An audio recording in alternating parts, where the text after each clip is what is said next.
Kamusta pong muli mga kababayan, mga katambay? Nagbabalik pong muli ang inyong lingkod, si Katambay Manong po, dito po sa Tambayang Makabayan. Bago po tayo mag-umpisa, samahan niyo po ako, magkomentuhan po tayo. Magandang umaga po muna, tanghali, hapon, gabi. Madaling araw po sa atin lahat, saan mang bansa o sulok ng mundo, tayo naroon mga kababayan. Naway maingatan po tayo.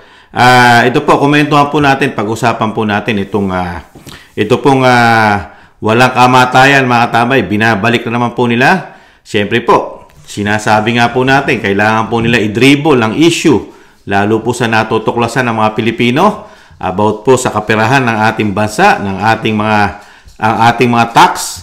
Talagang kailangan po nila i-dribble ang issue.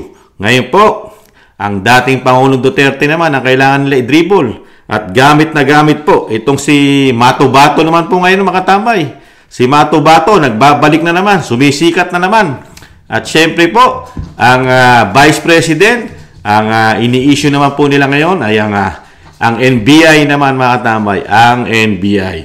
Unahin po nating pakinggan ang pahayag po ng balita about po rito sa, nagbabalik na naman issue ng kay Matubato mga katambay. Ang sinasabi po Davao Death Squad mga katambay. Pakinggan po natin. Buhay muli ang issue kay Edgar Matubato dahil sa lumabas na artikulo sa The New York Times nito lamang Enero 5. Sa article po na sinulat ni Hannah Beach at may mga larawan ng tanyag na photographer na si Jess Aznar, sinundan nila si Matubato sa kanyang pagbuslit ng Pilipinas sa tulong ng dalawang pare. Ito raw ay para mapasailalim na siya sa International Criminal Court sa Europa. Pero higit sa lahat, nagbunyag si Matubato ng mga dagdag na detalye sa kanyang umunang papel bilang miyembro ng Davao Death Squad. Ilalarawan po namin ang ilang detalye dito dahil ang New York Times article ay hindi po nababasa ng maraming Pinoy. Halimbawa, at pasintabi lamang po, ayon sa kwento ni Matubato kay Beach, isa sa mga trabaho niya ang paghiwa-hiwalayin ang katawan ng mga biktima ng Davao Death Squad.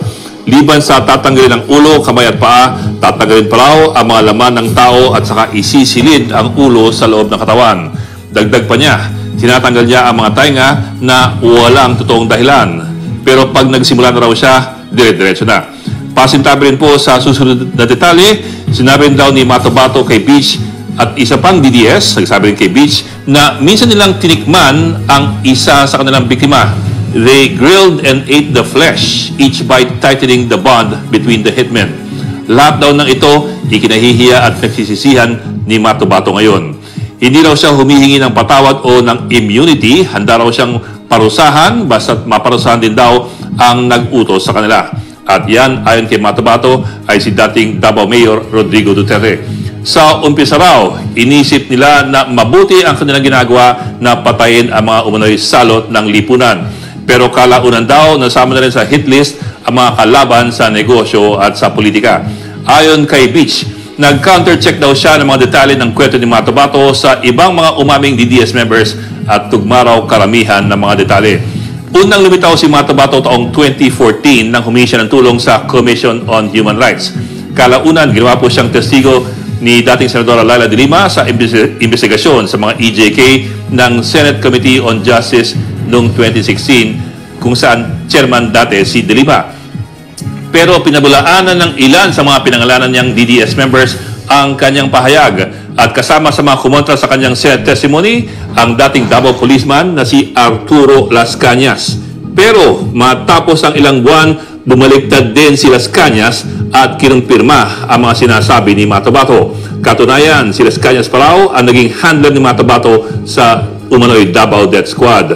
Para malinaw po, mula sa pool ay pinabubulaanan ng dating Pangulong Duterte at ng kanyang mga tagapagsalta ang lahat ng pahayag ni Matubato at pati na rin ni Las Cañas. Lahat daw ng mga ito ay guni-guni lamang ng mga kaaway ng mga Duterte. Kalaunan, nag-ibang bansa si Las Cañas at huli natin narinig na hawak na raw siya ng International Criminal Court or ICC bilang po isang testigo laban kay dating Pangulong Duterte. Si Matubato naman medyo natagalan sa proseso. Pero nung nakaraang taon, lumipad na rin daw siya sa ibang bansa at pinaniniwalaan ngayong nagtatago sa Europa sa ilalim po ng proteksyon ng ICC. mga kapatid. Yan po mga tambay, buhay na naman po. Nakita po natin ang pamumulitika sa panahon po ng bagong Pilipinas ay nakatutok po lahat sa mga Duterte. 2014 pa mga kababayan. Sino po ba Pangulo ng 2014? Ang dating Pangulong Benigno Aquino III. I think, hindi naman po junior yata III, mga katambay. At sino po ang DILG Secretary? Ang #1 kritiko po ng dating Pangulong Duterte. Si dating DOJ Secretary Laila de Lima. Mga katambay, nakita nyo po, noong mga panahon nila, wala na nga silang napatunayan. Panahon nila yon, ha? Pero ngayon, ibinabalik na naman. Pero bago natin komentuhan, painggan naman po natin, ito naman po isang bato. Yung isa naman po, binabato naman po sa Vice President. Nakakala mo, takot na takot daw po sa NBI, mga katambay. Takot na takot ang Vice President. Talagang yung mag-ama po talaga, yung mag-ama ang kanilang tinitira, mga katambay. Gamit yata ang pera ng taxpayer. Hindi kaya gamit ang pera ng taxpayer para sa mga ito, mga katambay? Gamit na gamit. Na ang dami hong dahilan ngayon, mga bossing. Dahil bakit? Ang Vice Presidente, ang daming dahilan. Oh, dahil dito, nadagdagan mo yung mga dahilan nila. Una, ang dahilanan lang ho, mga kababayan, doon sa confidential funds. Ngayon ho, pati po yung schedule, naku, kailangan na magdahilan. No? Bago ho mag-Disyembre, mga boss, ipinapatawag ang Vice Presidente sa NBI. Mga bossing, naalala niyo ho yun? Ipinapatawag ho ang Vice Presidente sa NBI. Sabi ni Sir Eleuterio Paharlio, CEP, Peace Officer ng barangay, dapat kagawad ng barangay, tinakbo niya. Baka hindi din umasa doon, sir. No? Nung Disyembre ho, mga kababayan, ipinapatawag ng NBI. Bakit ho? Eh kasi nga, gustong pagpaliwanagin doon sa threat niya o pagbabanta sa ating Pangulo, sa First Lady, at kay House Speaker Martin Romualdez. Ano ho? Kaya alam mo, sila mga kababayan, dami dahilan. No? Ang daming dahilan. Kasi yung una nilang dahilan, mga bossing chipamo, sir, ano sabi? Ay, late na po namin nalaman yung yung pag-cancel ng Quadcom o ng good governance para bigyang daan yung sa NBI. Ako ho, mga kababayan, kung ako ang nasa sitwasyon ni Vice Presidente at totoo yung sinasabi ko na, kasi may interview ang Vice Presidente, no? Alam ko lahat na sinasabi ko. Alam ko kung makakasuhan ako o hindi. Kung ako, alam ko ho talaga yun, mga bossing, ay nako, unang patawag pa lang po ng NBI, nandiyan na ho ako. Dahil alam ko, kaya ko ipaliwanag Dahil alam ko, kaya kong paikot-ikutin ho yung mga sinabi ko No? Kahit pabalik-balik na rin pa nila ang katanungan, kung talagang alam ko, ang isasagot ko, baka nauna pa ho ang Vice Presidente dyan. Pero nga, dahil ramdam nila, yari tayo dito. No? Kasi si Sara dapat sinagot na lang yung confidential funds Dahil nga po sa naihipit na at hindi makapagsalita at hindi makasagot, mga bossing, hindi kinaya ng isip ng ating Vice Presidente. Nagpatawag ng mga vlogger. Ano? Huwag niyo sabihin, hindi kayo nagpatawag ng mga vlogger. Pinapanood ko po yun habang nagrarant ang Vice Presidente. No? At halos mga nasa 40 hanggang 60 na vloggers to, yung nandoon nakikinig. Yung iba nag-live. Sabi ko, halatang halatang plano na nila tong na to. Ano ba tawag dyan? Press conference na patay ang ilaw. Ano ho? Yan po mga tambay, ang banat po ng isang vlogger, mga tambay. Ibang klase na mga tambay. Yung vlogger na si, ano ba pala pangalan ng vlogger na ito? Si Mark Si Mark Ramos po, mga tambay. Ang vlogger na si Mark Ramos. Talagang kulang yata ang kanyang kaalaman, mga katambay. Isang vice president. Vice president, Pero komentuhan muna natin, mga katambay, bago po itong si Mark. Yung kay Matu-Batu po, mga tambay, at kay Las Cañas, nakita nyo po yung pattern. Di ba? Nakita nyo po yung nakalaya, pinalaya po, o nakalaya na sa kanyang mga kaso, patong-patong na kaso na droga na involved po. Nakulong nga po, di po ba, na napakatagal, hindi po bababa sa 5 taon ang pagkakakulong po ng dating senadora, dating DOJ Secretary, Laila De Lima, mga tambay. At meron pa rin pong issue yan, di po ba, dahil nga meron po ring kaso yata yan na parang bigamy, di po ba? Dahil po yung pagiging nakiapid po yata sa kanyang driver, di po ba, mga tambay, na ang kanyang driver ay may asawa po yata, mga tambay. Pero ibang issue po yan eh. Labas po tayo dyan, mga tambay. Personal na nila yan.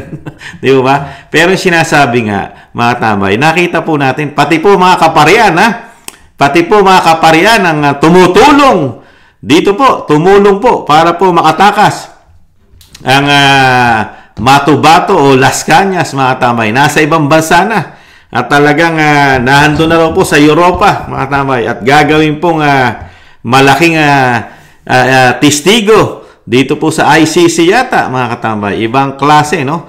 Ibang klase. Kung talagang napakaraming karumal-dumal na pagpatay, karumal-dumal na krimen ang nagawa ng dating Pangulong Duterte.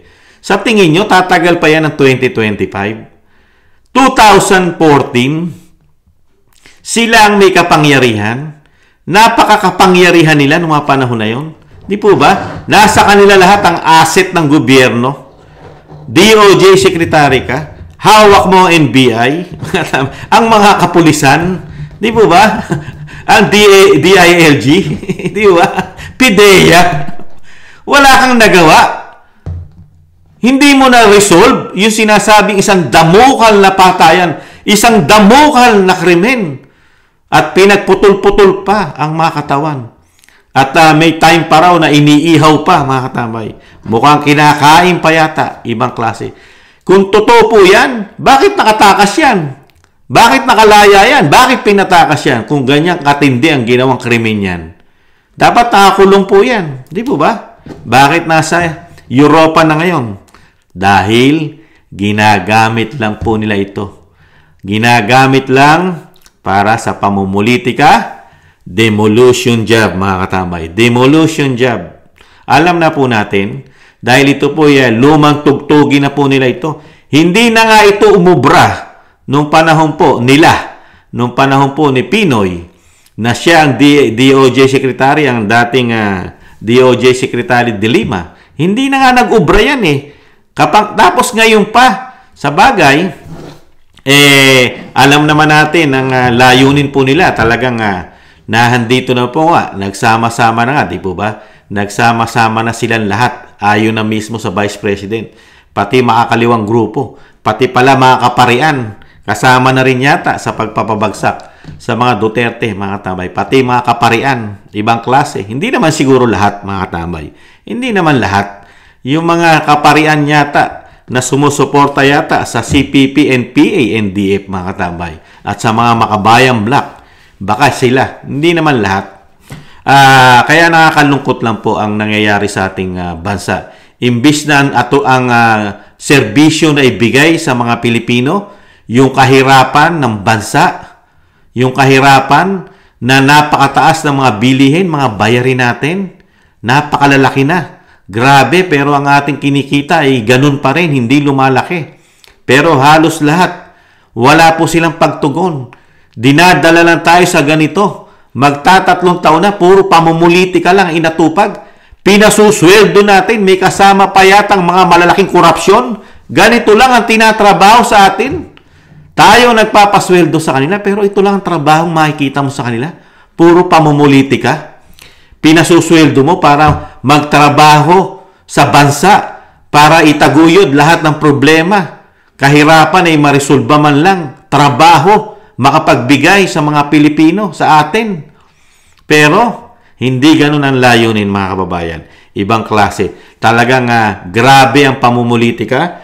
Nung pumasok po yata ang bagong Pilipinas, dyan na po, nagkandaleche-leche po. Sobra-sobrang pamumulitika.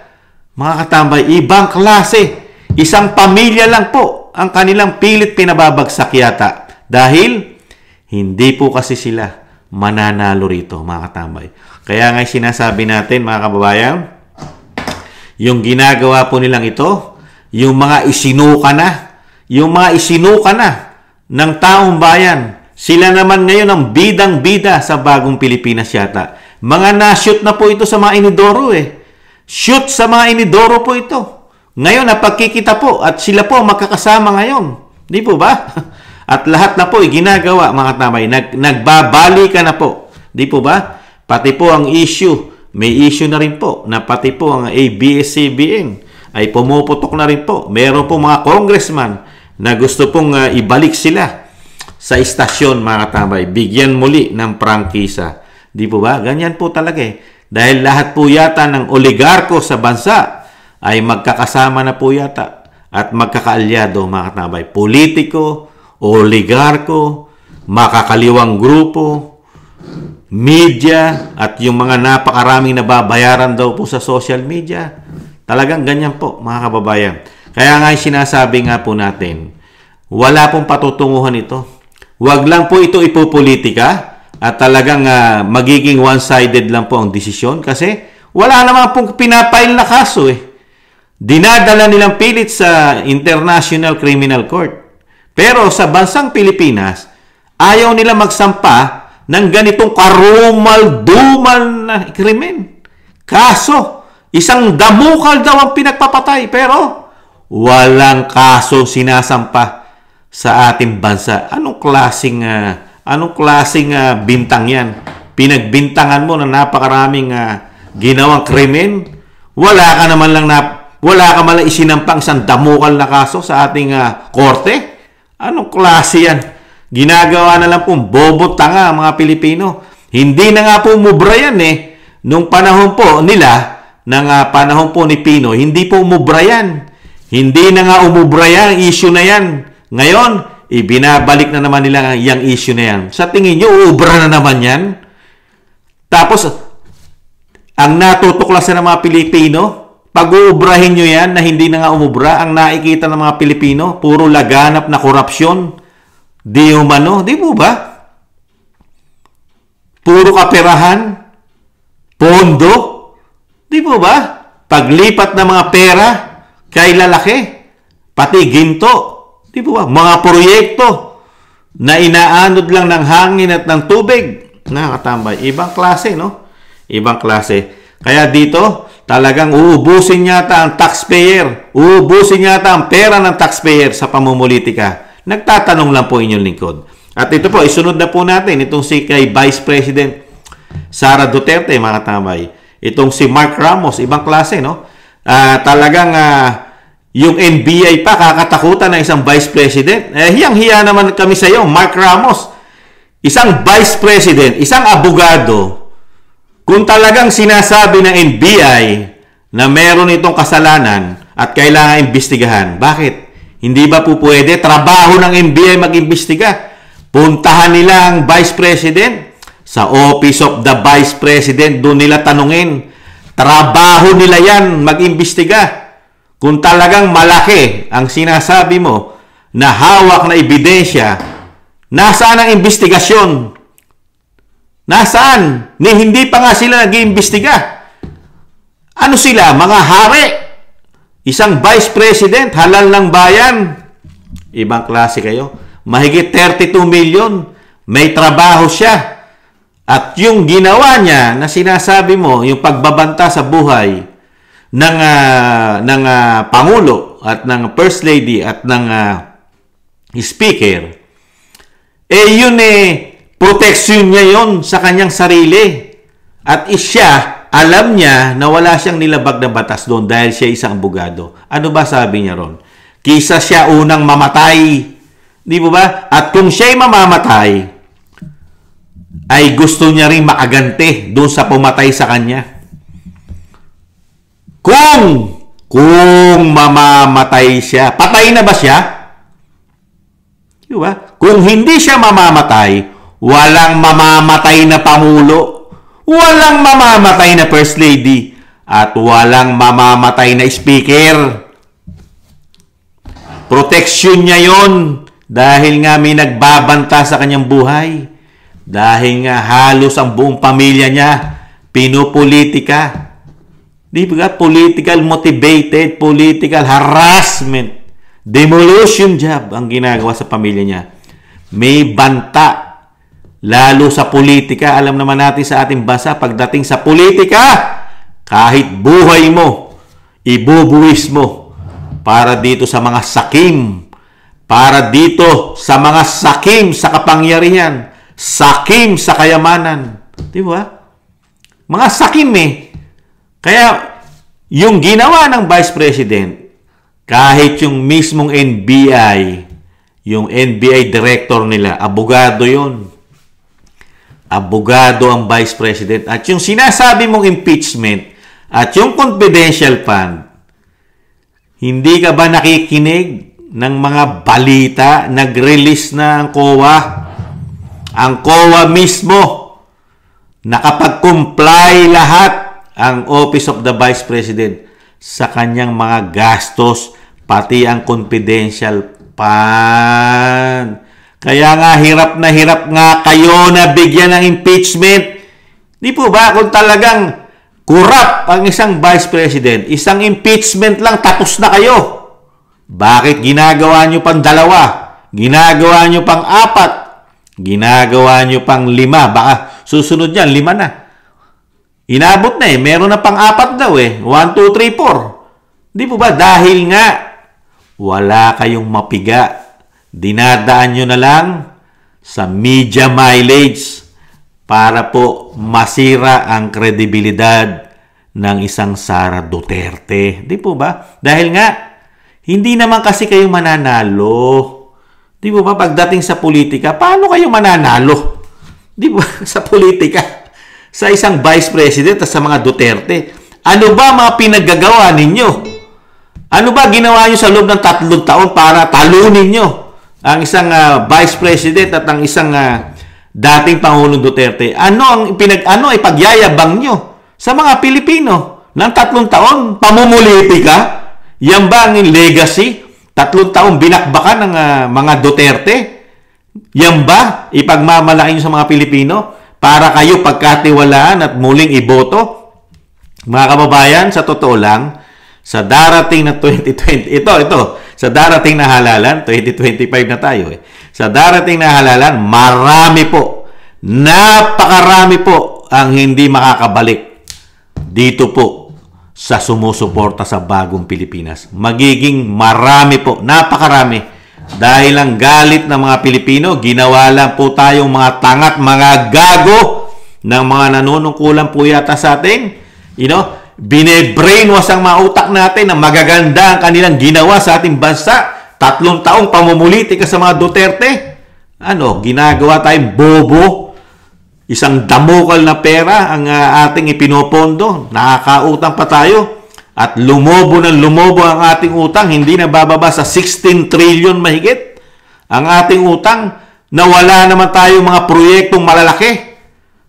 Saan napupunta ang pera? Saan? Sa mga vlogger kaya? Sa mga media kaya na nababayaran kaya? Sa mga MPA kaya? Sa mga pari kaya na nababayaran? At lalong-lalo sa mga politiko. Yung sinasabing 777. Mga tambay, ibang klase. Ibang klase kayo. At tingnan po natin ang ipagmamalaki po ng napakarami po daw kasi na achievement at talent. Napaka-talented daw po ng Pangulo ng Pilipinas. Kaya po proud na proud po ang mga vlogger dahil po ang Pangulo po ng Pilipinas ay very talented, mga tambay. Napakaraming talent po ng Pangulo. Tingnan po natin ang mga talent na talagang maiaangat po ang bansa sa kahirapan at lalong-lalo po sa problema natin sa pagkain, sa presyo ng bilihin. Dahil napaka-talented po ng Pangulo. Tingnan po natin ang napaka-talented na Pangulo. Talagang seryosong-seryoso po ang Pangulo.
Nakita nyo mga tambay, napaka-talented po. Talagang ibabangon po ang bansa natin, magiging world class ang ating bansa.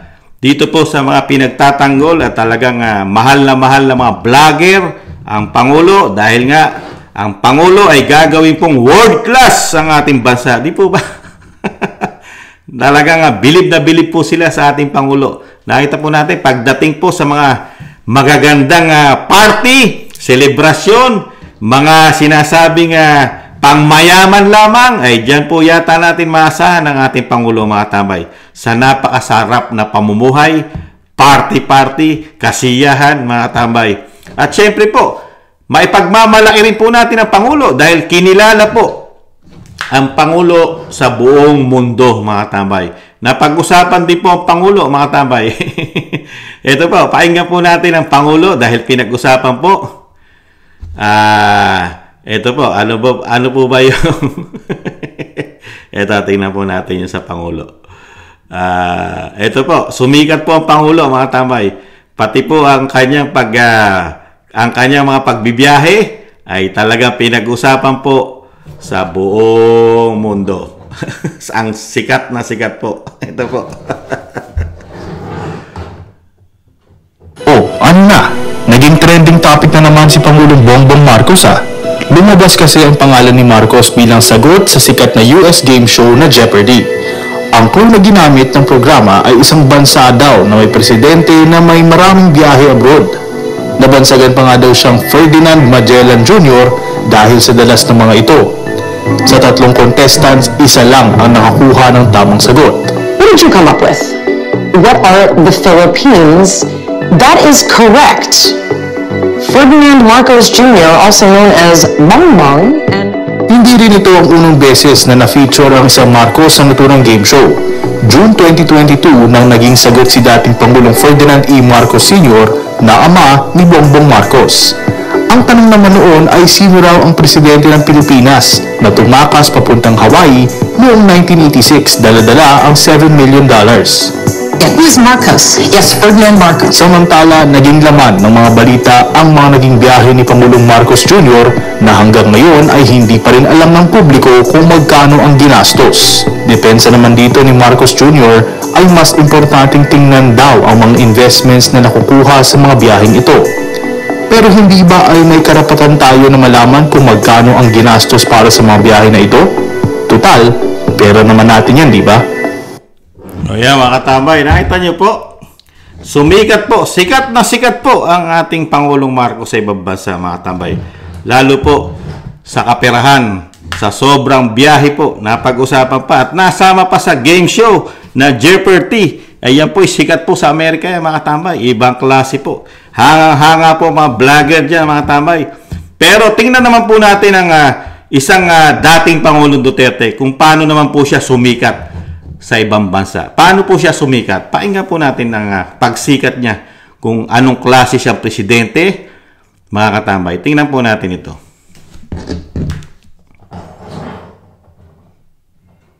They even made it very clear to Canada that the trash was not welcome, to send it back to Canada. Your garbage is on the way. prepare a grand reception. Eat it if you want to. Oh, wow. Wow. Rodrigo Duterte does not mess around. Prepare a grand reception for your trash and eat it if you want to?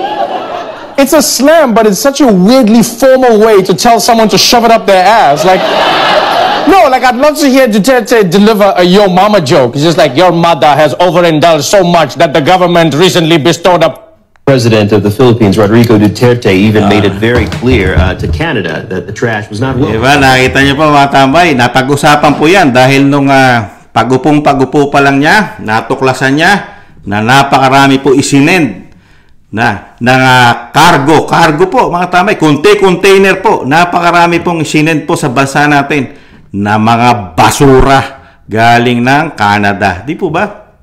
Ano ginawa ng dating Pangulong Duterte? Dahil meron siyang biyag balls. Bibigyan nyo kami, basura. Ano tingin nyo sa Pilipinas? Basurahan. Pinabalik niya lahat ng basura nila. Diba? Yan ang presidente na kailangan ng Pilipinas. May biyag balls, may tapang. Samantalang ang ating presidente, isang bagyo pa lang, 2 bagyo, 3 bagyo. Mga tambay, nagtatanong na kung ano gagawin, mga tambay. Ibang klase. At ganito po, excuse me po, ganito naman po magmahal ang dating Pangulong Duterte. Ganito po siya magmalasakit, tapang at malasakit. Galit na galit po siya sa mga kriminal. Pero sa taong bayan na hindi gumagawa ng masama at sumusunod sa batas, lalo sa ating mga kababayang mahirap, nandito yung kanyang malasakit. At galit na galit siya pagka ang mga Pilipino, ang mga pangkaraniwang tao ay nabibiktima na ito ng masasama. Lalo mga drug addict, mga kriminal. Di po ba? At syempre mga NPA. Pakinggan po natin ang puso at tapang naman ng Pangulo pagdating po dito po sa mga masasamang loob at yung malasakit niya po sa taong bayan, mga katambay. Pakinggan, panoorin po natin.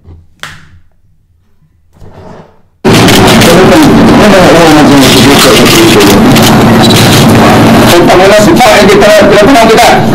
Subukan ito na hindi ba?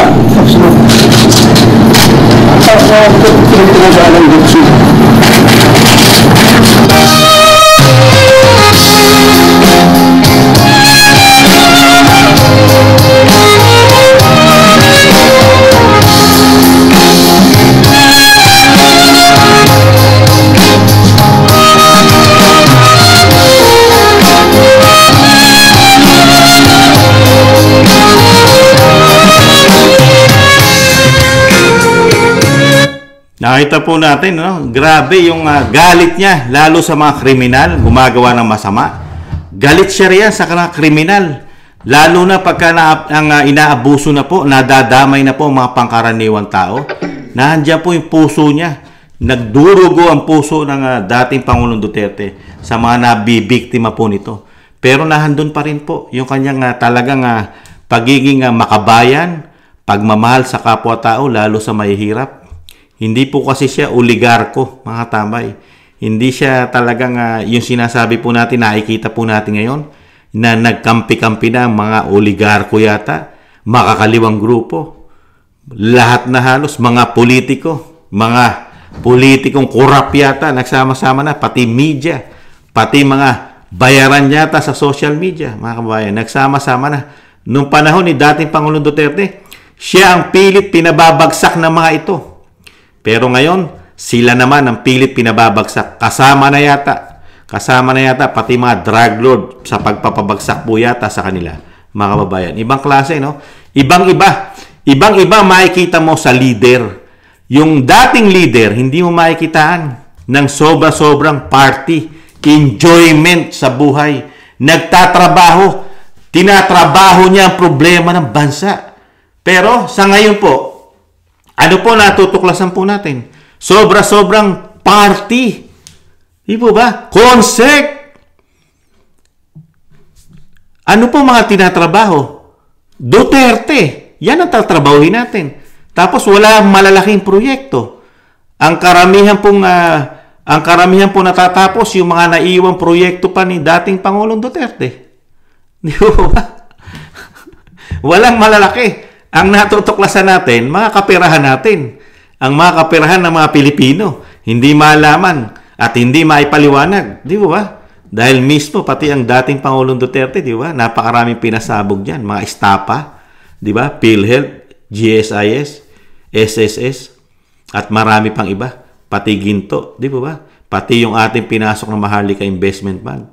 Pero wala pong binablog dyan ng mga vlogger na bayaran yata. Hindi po nila nakikita ang problema natin. Saka yung grabe po ang ginawa nila pong pagpondo o dito sa budget natin ng 2025. Grabe po. Napakarami pong issue yan, mga tambay. Pero wala pong issue dyan ng mga bayarang vlogger po yata, mga kababayan. Kaya dito po, nakikita po talaga natin, yung sinasabi nga natin, mga kababayan, yung sinasabi na inyong lingkod, katapusan na po kasi nila eh. Kaya po, pipilitin po talaga nilang trabahuhin po ng trabahuhin ng mga Duterte, lalo-lalo ang Vice President. Kasi malabo na po sila. Hindi na po sila tatangkilikin ng taong bayan. Hindi na po sila tatangkilikin ng mga Pilipino. Madalang na po. Lalo po kung ang mga Pilipino ay magiging matalino po. Kahit bigyan mo ng pera, pero wag mo silang iboto dahil pera rin natin yan eh. Yung ipamumudmud nila, kung sakali man, pera din natin yan eh. Pera ng taxpayer yan. Pero wag natin sila iboto. Maging matalino na po tayo kasi mas marami po yung nakukuha nila kaysa sa binibigay sa inyo. Yun po ang realidad eh. Real talk po yun. Pag binigyan ka ng 5,000, sa tingin nyo 5,000 lang yung makukuha nila? Hindi. Mas malaki. At ilang taon po nilang gagawin yon? 6 na taon? 3 taon? Samantalang ikaw hanggang 5,000 ka lang? 1,000? Minsan 500 ka lang? Di mo ba? Pero pagdating sa kanila, bilyon-bilyon ang matutuklasan mo. Trilyon-trilyon ang matutuklasan mo, mga tambay. Matindi, no? Ibang klase. Kaya po, mga tambay, maging matalino na tayo. At syempre po, ang gagawin na lang po natin ay lahat po ng gagawin po nila na ibinabaluktot o pinamamalian po nila at pinasasama po nila ang nangyayari po, lalo po sa Vice President at sa dating Pangulong Duterte na naglingkod ng tapat at talagang nahandyan yung pagmamahal sa taong bayan, lalo sa mahihirap. Sila pang pinupulaan ngayon at pilit pang ipinakukulong sa ICC, mga katamay, sa International Criminal Court. Ibang klase itong mga politiko natin ngayon, mga katamay. Ibang klase. Samantalang sila, wala pa silang achievement na ibinibigay sa atin, mga katamay. Nada! Wala pa, mga kababayan. Muli po, si Katambay Manong, maging matalino po tayo, mga kababayan. Wag na po natin silang ibalik muli kung matutuloy man ang halalan, mga kababayan.